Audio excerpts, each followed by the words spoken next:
오늘은 좀 더 깊게 들어가 보죠. 그의 낮고 부드러운 목소리가 제 귓가에 맴돌았습니다. 처음엔 부드럽게, 그리고 점점 강하게 표현해야 합니다. 심장이 빠르게 뛰기 시작했습니다. 그의 손이 제 손 위에 포개어졌고 붓을 쥔 저의 손을 부드럽게 이끌었습니다. 두려워하지 마세요. 해숙 씨의 감정을 그대로 캔버스에 쏟아내세요. 그의 체온이 전해지는 순간 오랫동안 얼어붙었던 감정들이 봄눈 녹듯 흘러내리기 시작했습니다. 붓끝에서 시작된 떨림이 온몸으로 퍼져나갔습니다. 65의 나이에 이런 감정을 다시 느낄 수 있을 거라고는 단 한 번도 생각해 본 적이 없었습니다. 캔버스 위에 물감이 번지듯 그는 제 인생에 조금씩 스며들고 있었습니다. 단조롭던 제 일상에 색채가 입혀지기 시작한 그날, 그 모든 시작이 한 장의 그림처럼 선명합니다. 이 모든 것이 어떻게 시작되었는지, 그리고 제 인생의 빈 둥지에 어떻게 새로운 사랑이 찾아왔는지 지금부터 들려드리겠습니다. 오늘 이야기가 기대되신다면 본격적으로 시작하기 전에 영상 오른쪽 아래 구독, 좋아요 눌러주세요. 모두 무료입니다. 제 이름은 김혜숙입니다. 올해로 65, 3년 전에 대기업 인사팀에서 퇴직했습니다. 40년 가까이 일했던 회사를 떠나던 날, 동료들의 축하 속에서도 마음 한구석이 텅 비어 있는 느낌이었습니다. 그땐 몰랐습니다. 그 공허함이 앞으로 제 일상을 채울 거라는 것을. 아침 6시, 여전히 알람 없이도 깨어납니다. 습관이란 무서운 것이죠. 몸은 은퇴했지만 마음은 아직 출근할 준비를 하고 있는 것 같습니다. 양치를 하며 거울을 봅니다. 어느새 깊어진 눈가의 주름, 처진 입꼬리. 괜찮아. 오늘도 좋은 하루가 될 거야. 스스로에게 중얼거려 봐도 공허한 메아리만 돌아옵니다. 남편은 7년 전 갑작스러운 심장마비로 세상을 떠났습니다. 딸 하나, 아들 하나 모두 결혼해서 각자의 가정을 꾸리고 있습니다. 딸은 남편 따라 미국에, 아들은 부산에서 직장 생활을 하고 있어 자주 보지 못합니다. 명절에도 해외에 있는 딸은 오지 못하고 아들 가족이 가끔 찾아오는 정도입니다. 작년에는 코로나 때문에 아들마저 오지 못했습니다. 30년 넘게 살았던 집에는 이제 저 혼자만 남았습니다. 한때는 아이들 웃음소리와 남편의 텔레비전 소리로 시끌벅적했던 집이 이제는 너무 조용합니다. 아침 식사는 늘 혼자입니다. 작은 밥상에 김치 한 조각, 계란찜 반쪽, 된장국 한 그릇. 혼자 먹기에도 많은 양이지만 습관처럼 차려놓게 됩니다. 텔레비전을 켜는 이유는 집안의 사람 소리라도 들으려는 것이겠죠. 오전에는 단지 안 작은 공원을 한 바퀴 돕니다. 같은 길, 같은 풍경, 간혹 마주치는 이웃들과 가벼운 목례를 나눕니다. 점심시간이 되면 경로당에 들러 다른 할머니들과 시간을 보내기도 합니다. 하지만 그들과 나눌 이야기도 점점 줄어들고 있습니다. 아픈 곳 이야기, 자식 자랑, 매일 반복되는 수다에 저도 지쳐갑니다. 가끔 딸에게 화상통화를 걸어봐도 바쁜 일상 속에 길게 이야기를 나누지 못합니다. 엄마, 나중에 다시 전화할게요. 지금 회의 준비해야 해서. 항상 그런 말로 대화는 짧게 끝납니다. 저녁이면 텔레비전 앞에 앉아 드라마를 봅니다. 등장인물들의 삶이 때로는 제 현실보다 더 가깝게 느껴집니다. 밤이 되면 넓은 침대에 혼자 눕습니다. 한쪽은 여전히 남편의 자리로 남겨두었습니다. 7년이 지났는데도 아직 그의 베개를 치우지 못했습니다. 이렇게 살아도 되는 걸까? 매일 밤 같은 질문을 던지며 잠이 듭니다. 그날은 평소와 다를 것 없는 화요일이었습니다. 아파트 게시판에 붙은 실버 문화센터 강좌 안내 포스터가 눈에 들어왔습니다. 수채화, 도예, 디지털 기기 활용, 건강 체조 등 다양한 강좌가 있었습니다. 젊었을 때 그림 그리는 걸 좋아했었지. 대학 시절 취미로 스케치를 했던 기억이 문득 떠올랐습니다. 남편과 결혼하고 아이들을 키우면서 잊고 살았던 저만의 시간이었습니다. 용기를 내어 문화센터에 전화했습니다. 수채화 초급반이요? 네, 아직 자리 있습니다. 내일부터 오셔도 됩니다. 다음 날, 오랜만에 설레는 마음으로 준비를 했습니다. 문화센터는 생각보다 활기찼습니다. 다양한 연령대의 사람들이 각자의 강좌를 찾아 분주히 움직이고 있었습니다. 수채화 교실은 3층 끝 교실이었습니다.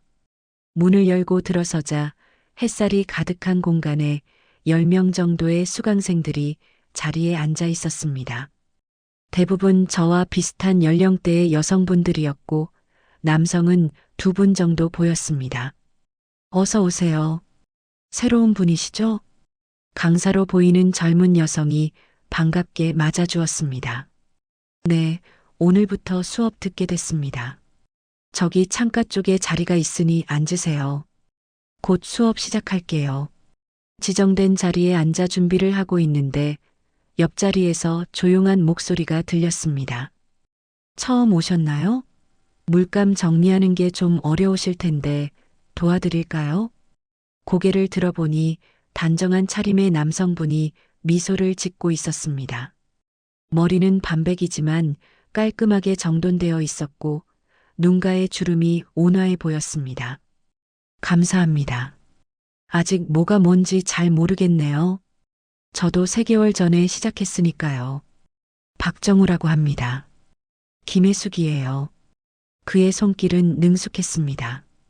팔레트에 물감을 짜는 순서부터 붓의 종류와 사용법까지 친절하게 알려주었습니다. 정우 씨는 정말 잘 아시네요. 3개월 배웠다고 하기엔. 사실 젊었을 때 미술을 전공했었거든요. 건축 설계사로 일하다 은퇴했는데 다시 그림을 그리고 싶어서 왔습니다. 수업이 진행되는 내내 정우 씨의 도움으로 첫 수업을 무사히 마칠 수 있었습니다. 집으로 돌아오는 길, 가슴 한켠이 따뜻해지는 느낌이 들었습니다. 오랜만에 누군가와 의미 있는 대화를 나눈 것만으로도 기분이 좋았습니다. 그날 밤 평소보다 일찍 잠자리에 들었지만 이상하게 잠이 오지 않았습니다.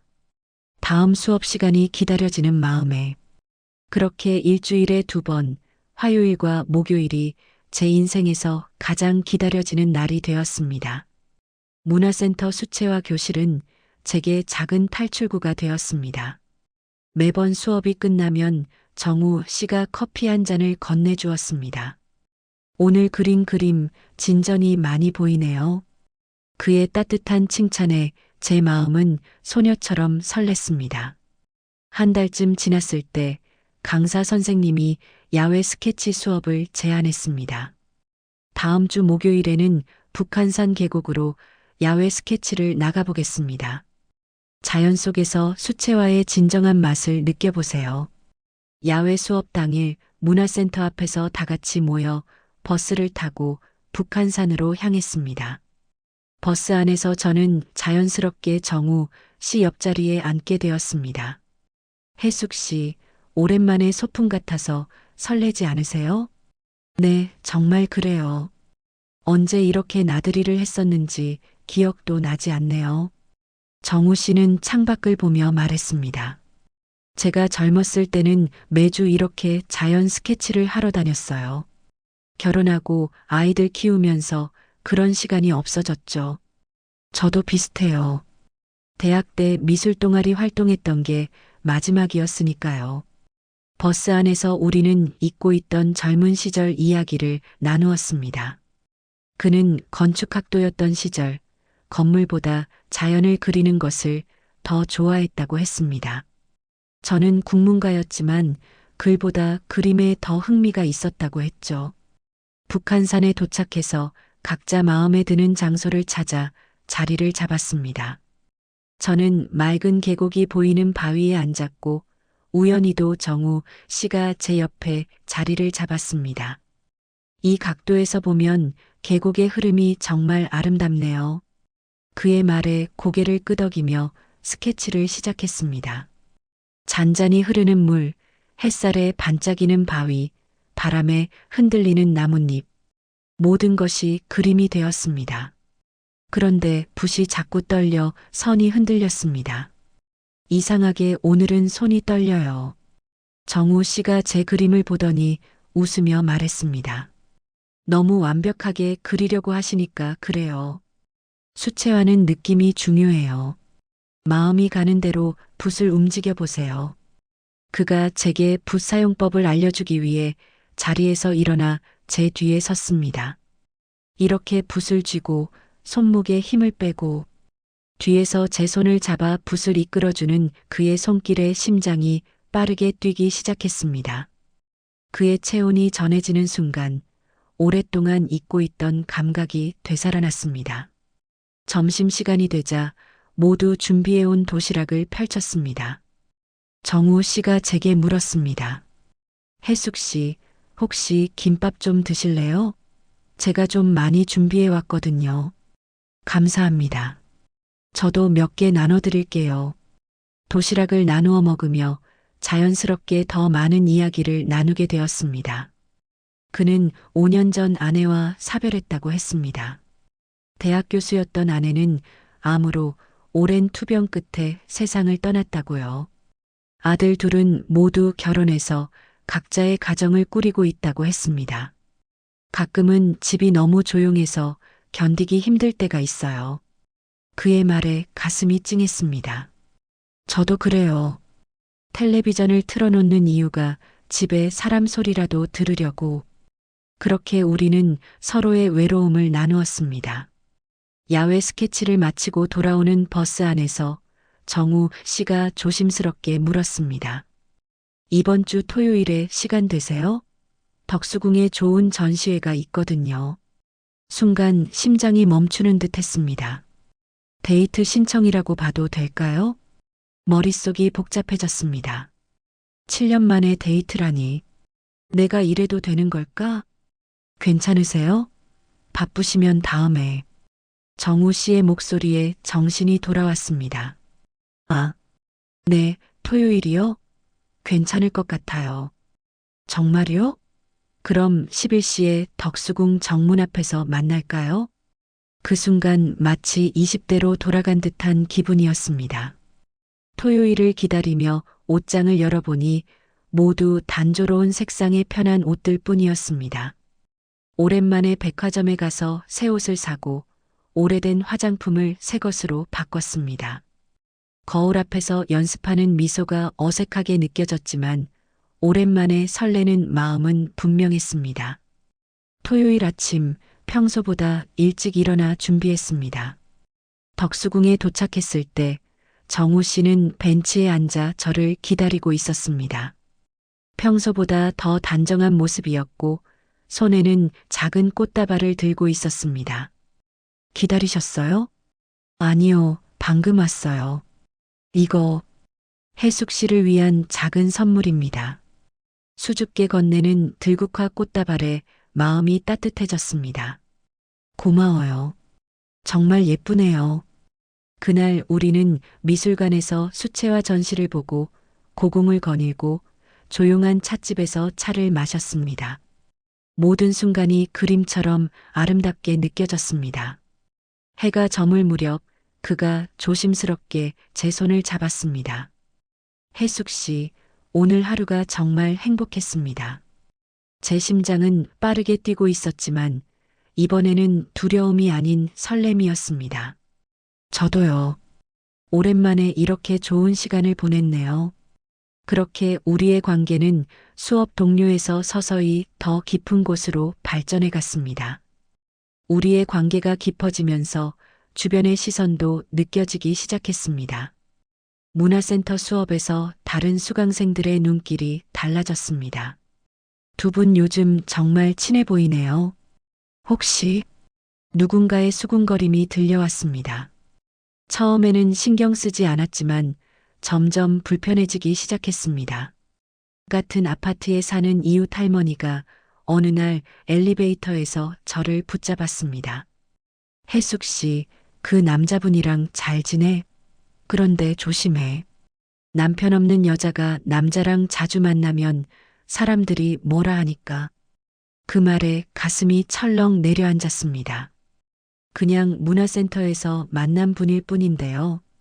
변명처럼 나온 말이었지만 스스로도 그게 사실이 아님을 알고 있었습니다. 정우 씨에게는 이런 이야기를 꺼내지 못했습니다. 그와의 시간이 너무 소중했기 때문입니다. 하지만 더 큰 위기는 제 자녀들로부터 왔습니다. 어느 날 저녁 갑자기 아들이 찾아왔습니다. 엄마, 요즘 뭐하고 지내요? 전화도 잘 안 받고. 평소와 달리 진지한 표정이었습니다. 그냥 문화센터 다니고 평소처럼 지내지. 왜? 아들은 한참을 망설이더니 입을 열었습니다. 이모한테 연락이 왔어요. 엄마가 요즘 남자분이랑 자주 만난다고. 순간 말문이 막혔습니다.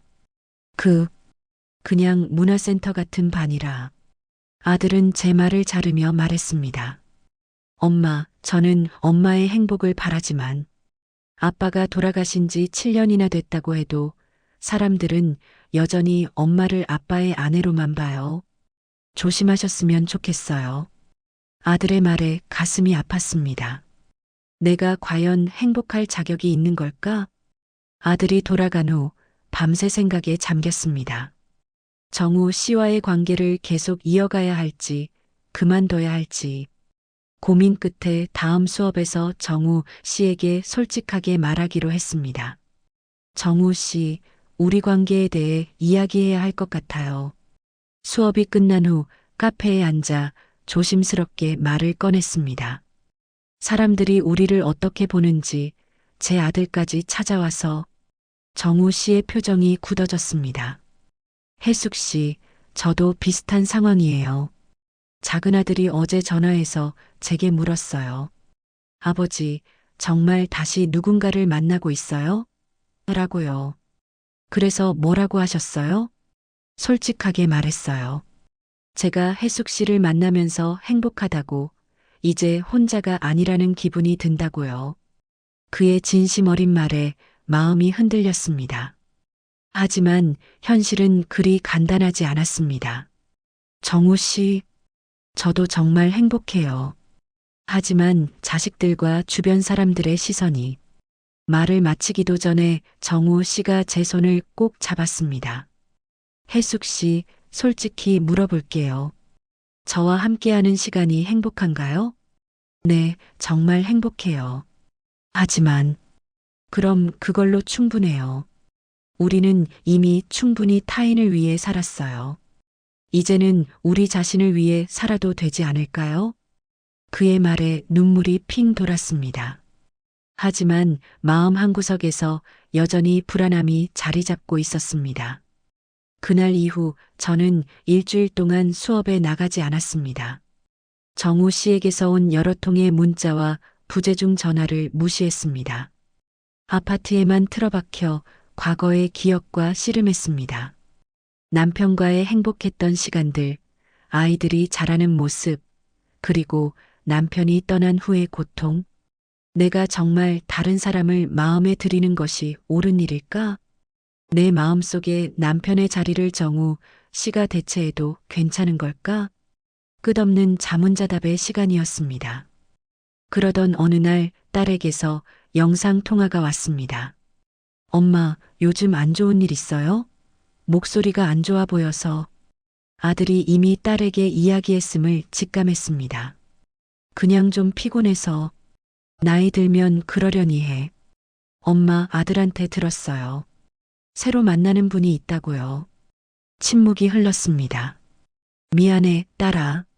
엄마, 미안할 게 뭐 있어요? 오히려 제가 미안해요.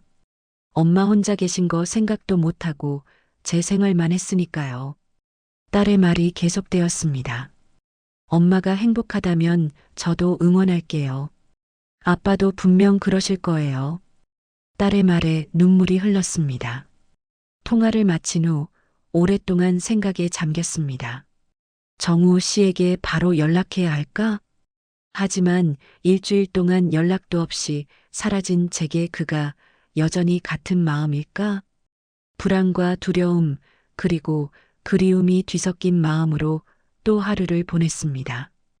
그리고 다음 날 아침 초인종 소리에 문을 열었습니다. 문 앞에는 정우 씨가 서 있었습니다. 수척해진 얼굴, 며칠 동안 제대로 정리하지 않은 듯한 머리카락.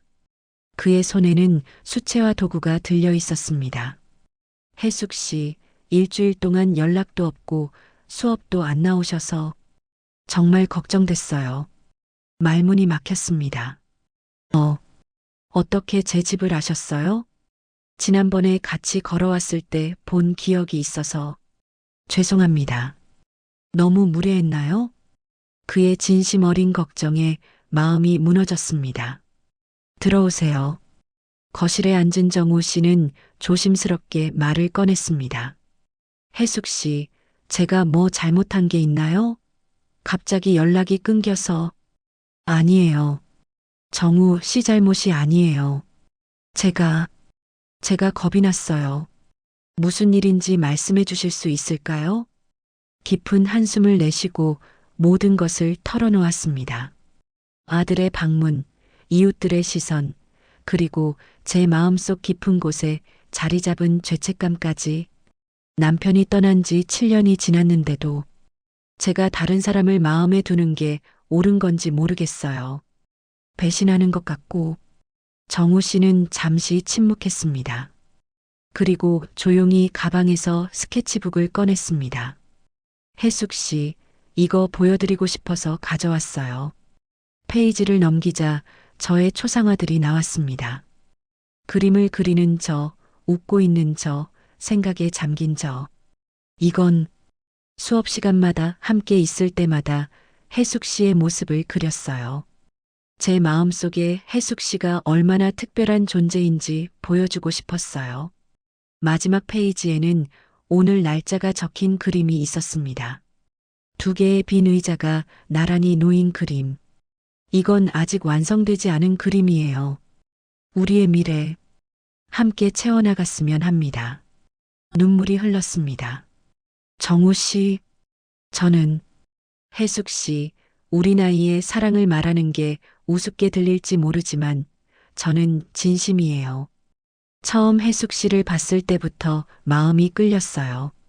그 따뜻한 미소, 그림에 담긴 섬세함, 모든 것이. 그의 말에 가슴이 뭉클해졌습니다. 저도 정우 씨와 함께할 때 행복해요. 하지만 주변의 시선이. 정우 씨가 조용히 제 손을 잡았습니다. 혜숙 씨, 우리가 살아온 세월을 생각해 보세요. 얼마나 많은 시간을 다른 사람들을 위해 살았나요? 남편을 위해, 아이들을 위해. 그게 우리 세대의 삶이었죠. 맞아요. 하지만 이제는 우리 자신을 위한 시간이 필요하지 않을까요? 우리에게도 행복할 권리가 있어요. 그 말이 제 마음 깊은 곳에 와닿았습니다. 배우자를 먼저 떠나보낸 사람들의 모임에 참석했었어요. 거기서 한 할머니가 하신 말씀이 아직도 기억나요. 먼저 간 사람은 이미 떠났고 남은 사람은 계속 살아가야 한다고. 정우 씨의 말에 생각이 깊어졌습니다. 남편이 살아있다면 내가 혼자 외롭게 사는 것을 원했을까? 그날 밤 오랜만에 남편의 사진을 들여다보았습니다. 여보, 내가 이렇게 살아도 괜찮은 걸까? 사진 속 남편은 여전히 미소 짓고 있었습니다. 그 순간 깨달았습니다. 남편을 사랑했던 만큼 지금의 제 행복도 소중하다는 것을. 남편을 기억하는 것과 새로운 사랑을 시작하는 것이 서로 배치되지 않는다는 것을. 다음 날 아침 결심했습니다. 용기를 내어 정우 씨에게 전화를 걸었습니다. 정우 씨, 오늘 시간 되세요?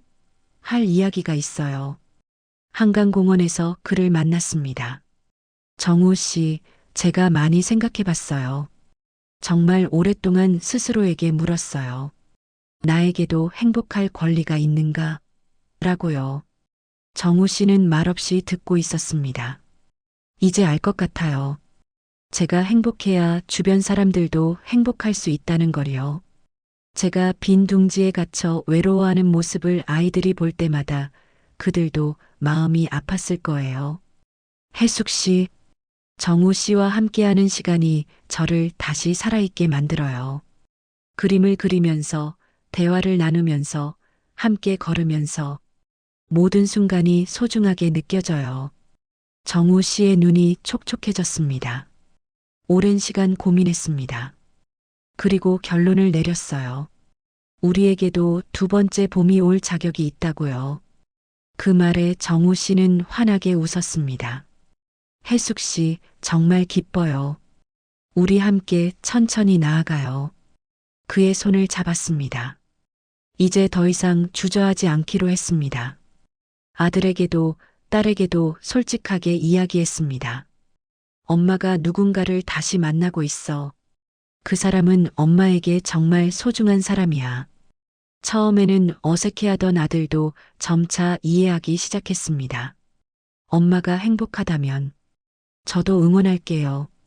다만 천천히 알아가고 싶어요. 그리고 가장 중요한 결심을 했습니다. 다른 사람들의 시선보다 제 마음의 소리에 귀를 기울이기로. 세상이 뭐라 하든 이제는 제 행복을 위한 선택을 하기로. 정우 씨와 함께라면 이 늦은 나이에 찾아온 사랑이지만 충분히 아름다울 수 있다고 믿기로 했습니다. 그렇게 3개월이 흘렀습니다. 정우 씨와 저는 문화센터 수업뿐 아니라 일상의 많은 시간을 함께 보내기 시작했습니다.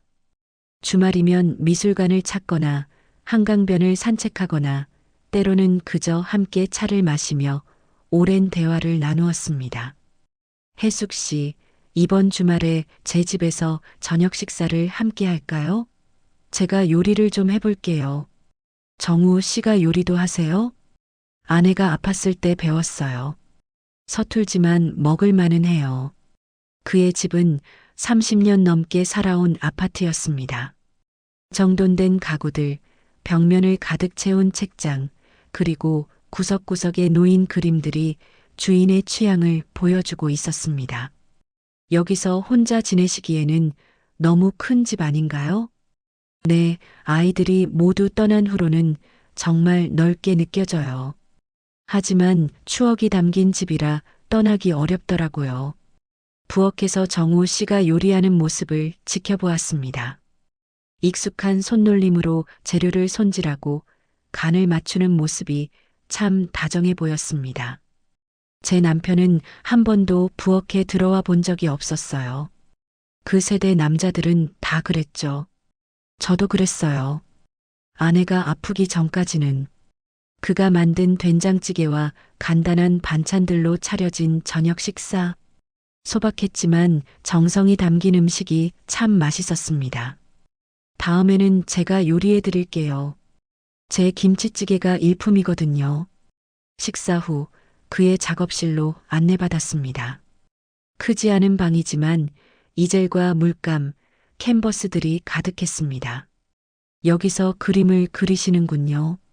네, 은퇴하고 나서 가장 많은 시간을 보내는 곳이에요. 벽에 걸린 여러 그림들 사이에서 눈에 띄는 한 작품이 있었습니다. 해변에서 손을 잡고 걷는 노부부의 뒷모습. 이 그림, 제가 상상해온 미래예요. 언젠가 혜숙 씨와 함께 이런 모습으로 걸을 수 있기를 바라면서 그 말에 가슴이 따뜻해졌습니다. 정우 씨, 저도 같은 꿈을 꾸고 있어요. 그날 이후 우리의 관계는 더욱 깊어졌습니다. 한 달 후 정우 씨가 저와 제 아들 가족을 저녁 식사에 초대했습니다. 처음에는 어색했지만 정우 씨의 따뜻한 배려와 진심 어린 대화가 아들 부부의 마음을 열었습니다. 어머니가 정말 행복해 보이세요. 그동안 혼자 계시는 게 많이 걱정됐거든요. 아들이 귀가 전 제게 조용히 말했습니다. 미국에 있는 딸에게도 정우 씨를 영상통화로 소개했습니다. 엄마, 정우 아저씨 정말 따뜻한 분 같아요. 다음에 한국 가면 꼭 만나고 싶어요. 가족들의 이해와 축복에 큰 위안을 받았습니다. 문화센터 사람들의 시선도 변했습니다. 처음에는 의아해하던 눈빛들이 이제는 부러움으로 바뀌었습니다. 두 분 정말 잘 어울리세요. 보기 좋아요. 동네 이웃들도 점차 우리를 하나의 커플로 받아들이기 시작했습니다. 어느 날 정우 씨가 조심스럽게 제안했습니다. 혜숙 씨, 제주도 여행 어떨까요? 일주일 정도. 제주도요? 네, 그곳에서 함께 그림도 그리고 바다도 보고 우리만의 시간을 가졌으면 해요. 설레는 마음으로 여행 준비를 했습니다. 30년 넘게 살아온 한국에서 처음으로 누군가와 함께하는 여행. 제주도의 푸른 바다 앞에서 우리는 손을 잡고 서 있었습니다. 혜숙 씨, 제가 혜숙 씨와 함께하면서 깨달은 게 있어요. 뭔데요? 사랑에는 나이가 없다는 거요. 우리가 20대였든 60대든 진심으로 서로를 아끼고 존중하는 마음이 있다면 그게 진짜 사랑인 것 같아요. 바다를 배경으로 우리는 오랫동안 이야기를 나누었습니다. 지나온 삶, 현재의 행복, 그리고 함께할 미래에 대해. 저녁 숙소 테라스에서 별을 보며 정우 씨가 작은 상자를 꺼냈습니다. 이건 결혼 반지는 아니에요. 우리 관계를 정의하는 건 종이나 반지가 아니라 마음이니까요. 하지만 상자 안에는 은으로 만든 작은 팔찌가 있었습니다. 혜숙 씨와 제가 함께 그린 첫 그림을 모티브로 만들었어요. 우리의 인연을 기념하는 의미로. 팔찌에는 섬세한 수채화 무늬가 새겨져 있었습니다. 눈물이 흘렀습니다. 정우 씨, 정말 아름다워요.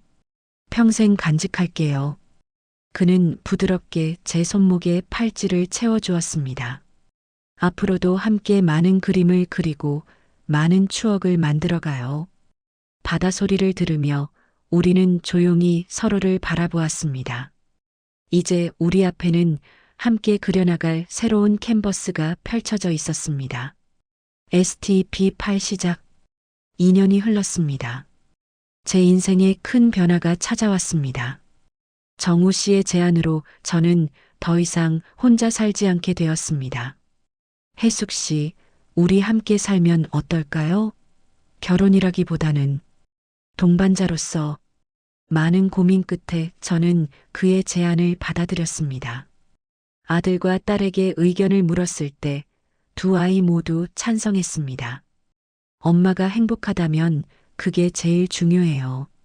우리는 두 집 중 하나를 선택하는 대신 새로운 곳에서 함께 시작하기로 했습니다. 강변이 보이는 아담한 아파트. 창문 너머로 사계절의 변화가 그림처럼 펼쳐지는 곳입니다. 거실 한쪽은 우리의 작업실로 꾸몄습니다. 두 개의 이젤이 나란히 서 있고 벽면에는 우리가 함께 그린 그림들이 걸려 있습니다. 아침이면 함께 차를 마시며 하루를 계획합니다. 오늘은 무엇을 그릴까요? 강변의 은행나무가 노랗게 물들었어요. 그걸 그려볼까요? 점심은 번갈아가며 요리합니다. 처음에는 서툴렀던 정우 씨의 요리 솜씨가 이제는 제법 능숙해졌습니다. 오후에는 함께 산책을 하거나 근처 복지관에서 봉사활동을 합니다. 우리는 노인 미술교실을 함께 운영하게 되었습니다. 그림을 통해 삶의 아름다움을 발견하세요. 정우 씨의 말에 많은 어르신들이 용기를 내어 붓을 들었습니다.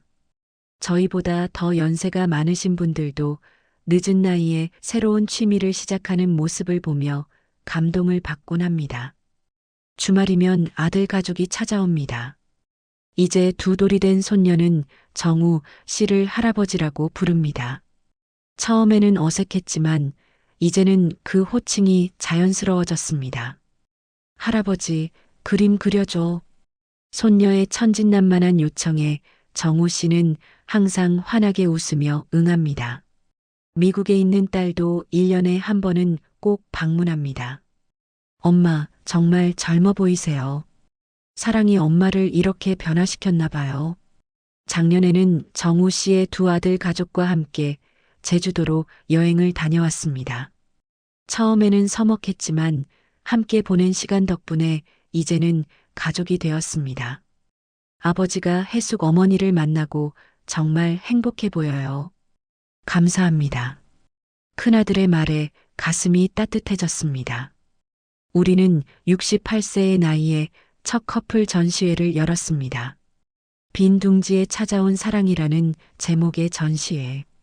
우리가 함께 그린 50여 점의 작품들을 통해 사랑과 동행의 의미를 담았습니다. 많은 분들이 찾아와 축하해 주셨고 지역 신문에도 소개되었습니다. 늦은 나이에 찾은 예술과 사랑. 인생 이막의 아름다운 시작이라는 헤드라인이 참 감사했습니다. 동네에서는 이제 우리를 그림 부부라고 부릅니다. 처음에 우리를 의아한 눈으로 바라보던 이웃들도 이제는 우리의 관계를 자연스럽게 받아들입니다. 두 분 정말 부러워요. 저도 나중에 그런 동반자가 생겼으면 좋겠어요. 경로당 할머니의 말에 우리는 서로를 바라보며 미소 지었습니다. 지난 2년 동안 우리는 서로에게서 많은 것을 배웠습니다. 정우 씨는 제게 인생을 더 여유롭게 바라보는 법을 가르쳐 주었고, 저는 그에게 생활의 소소한 기쁨을 발견하는 법을 알려주었습니다. 함께 산책하고, 그림 그리고, 요리하고, 웃고, 때로는 다투기도 하면서 우리는 매일매일 서로의 캔버스에 새로운 색을 더해가고 있습니다. 현관문 옆에는 우리가 함께 그린 첫 그림이 걸려 있습니다. 서툴지만 진심이 담긴 그 그림은 우리 여정의 시작을 항상 기억하게 해줍니다. 해숙 씨, 이렇게 당신을 만나 함께 할 수 있어서 정말 행복해요. 매일 아침 정우 씨가 건네는 말에 하루가 따뜻하게 시작됩니다. 정년도 가고 사기어도 가고 두려워도 가더라라는 노래 가사처럼 세월은 가도 우리의 사랑은 여전히 새롭습니다. 65에 시작된 사랑이 이제는 인생에서 가장 소중한 선물이 되었습니다. 빈 둥지라고 생각했던 제 삶에 다시 찾아온 따뜻함. 이제는 알았습니다. 행복은 나이와 상관없이 누구에게나 찾아올 수 있다는 것을, 사랑은 젊음의 전유물이 아니라는 것을, 모든 세월에는 그 나름의 아름다움이 있다는 것을. 여러분, 혹시 지금 외로움에 지쳐 계시다면 용기를 내세요. 인생은 언제든 새롭게 시작할 수 있습니다. 예순이 넘어서도, 일흔이 넘어서도 주변의 시선보다 여러분의 행복이 더 중요합니다. 빈 둥지처럼 느껴지는 삶에도 언젠가는 새로운 봄이 찾아옵니다. 그리고 그 봄은 젊은 시절의 봄보다 더 깊고 성숙한 아름다움을 선물할 것입니다. 지금 이 순간에도 당신을 기다리는 누군가가 있을지 모릅니다. 함께 인생이라는 캔버스에 아름다운 색을 입힐 누군가가. 저와 정우 씨처럼 여러분도 늦은 나이에 찾아온 행복을 두 팔 벌려 맞이하시길 진심으로 바랍니다. 오늘 이야기가 마음에 드셨다면 영상 아래 구독과 좋아요 부탁드립니다. 여러분의 인생 이막도 아름답게 피어나기를 응원하겠습니다. 시청해 주셔서 감사합니다.